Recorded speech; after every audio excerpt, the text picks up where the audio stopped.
أشرقت نفسي بنور من فؤادي.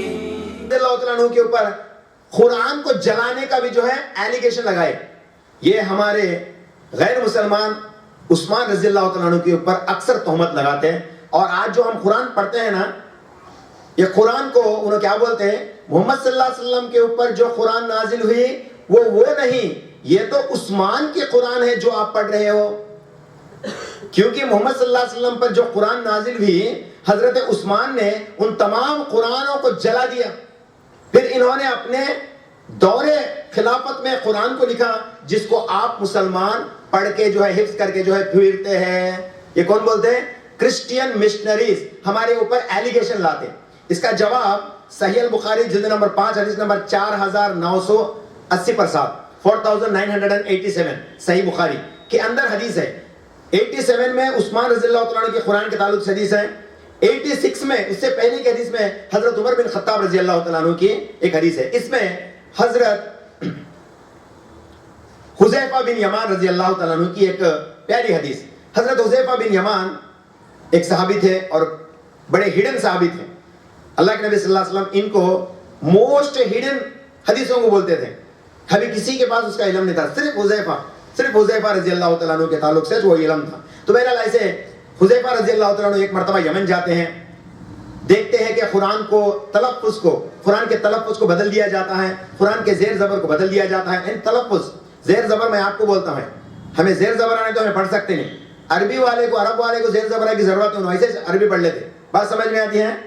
ہمنا کو زیر زبر کی ضرورت ہے. کئی کو بولتا تلفظ, ساؤنڈ صحیح رہنا بول کے. مخارج بولتی جس کو, آواز نکلنے کی آواز, مخارج کو صحیح رکھنا بولے تو اس کے زیر زبر کو صحیح معنی میں ہم دریافت کر کے پڑھنا.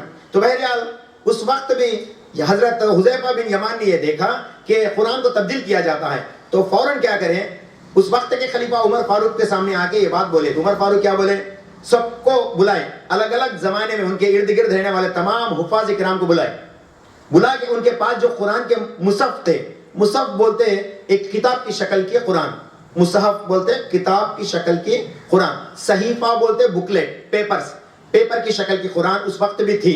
تو اس وقت جو قرآن تھے وہ سب کو بلائے اور 70 حفاظ کرام کو بلائے, 70 بہتر سے بہتر حفاظ کرام کو بلائے. پورے قرآنوں کو جو ہے دریافت کریں, کیا بول کے اس میں کون سا تلفظ صحیح ہے کون سا غلط ہے, سو بھی دریافت کر کے جو اچھا تھا, دا بیسٹ قرآن جو محمد صلی اللہ علیہ وسلم کے دور نبوت میں نازل ہوا, اسی کو پکڑ کے حضرت حفصہ بنت عمر کے پاس یہ قرآن کو بھیج دیے. یہ عمر فاروق کے دور میں اس کو ریکٹیفائی کیا گیا. بعد میں حضرت عثمان کا دور آیا تو پھر یہی ماجرا ہوا. پھر حذیفہ بن یمان جا کے فرمانے لگے, اے امیر المومنین, اے عثمان, یہ تو کئی سارے قرآن ہے جو ارد گرد لے کے گھومتے ہیں, تلفظ بدل گیا, قرآن بدل رہی ہے بول کے ایک حیبت جتائے. اس حیبت میں حضرت عثمان نے پھر اسی کام کو پھر انجام دیا, تمام قرآنوں کو کلیکٹ کرے. کسی کے پاس یہ قرآن میں نہیں رہنا, سب کو لے کے آؤ. کسی کے گھر میں مصحف نہیں ہے, پورے مصحف کو لے کے آ گئے. لے کے آ کے ایک جگہ رکھو, ارد گرد رہتے پورے صحابہ کو دور دراز سے یہ کام پیر کو شروع کرو, جمعرات کو ختم ہوا. سنیے, تقریباً مہینے لگ گئے یہ کام کرنے کے لیے. پورے لوگوں کو پورے قرآنوں کو لے کے آؤ بول کے امیر المومنین اعلان کرے. سب لوگ قرآن لے کے اپنے پاس پہنچ گئے, ان کے پاس پہنچ گئے. پھر آخر میں حضرت عثمان نے کیا, حفصہ بنت عمر کے پاس جو قرآن تھا اس کو منگانے کے بعد ان پورے قرآنوں کو چیک کرائے سب کے ساتھ. جبیر بن عوام رضی اللہ تعالیٰ عنہ کے دور میں اور سعد بن ابی وقاص کے امارت میں جو ہے اس قرآن کی تفسیر کو جو ہے پورے چیک کیا گیا. آخرکار جو قرآن حضرت حفصہ کے پاس تھی, جس کو حضرت عمر نے پرفیکٹ کر کے رکھا, اس قرآن سے جو قرآن ملتی ہے اس کو ایک جگہ پہ رکھا, باقی تمام قرآنوں کو ایک گٹا بنا کے جلا ڈالے. پھر اس قرآن کی نقل بنائے, کاپیز بنائے. یہ کاپیز کو ارد گرد جو ہے اسلام کے مدینہ کے ارد گرد جہاں تک بھی مسلمان آتے ہیں وہاں پہ بھیج دیے. یہ ایلیگیشن تھا حضرت عثمان کے اوپر اس وقت بھی. اسی کو آج بھی کرسچین مشنری اٹھاتے ہیں اور کہتے ہیں تم لوگ فالو کرتے ہو, بھی عثمان رضی اللہ تعالیٰ عنہ دیے سو قرآن کو تمہیں فالو کرتے ہیں سو, یہ قرآن محمد صلی اللہ علیہ وسلم سے اتری سو قرآن نہیں بول کے بولتے نا. ان کا جواب یہ ہے, اور یہ صحیح بخاری کی حدیث ہے, صحیح بخاری حدیث نمبر 4986 987.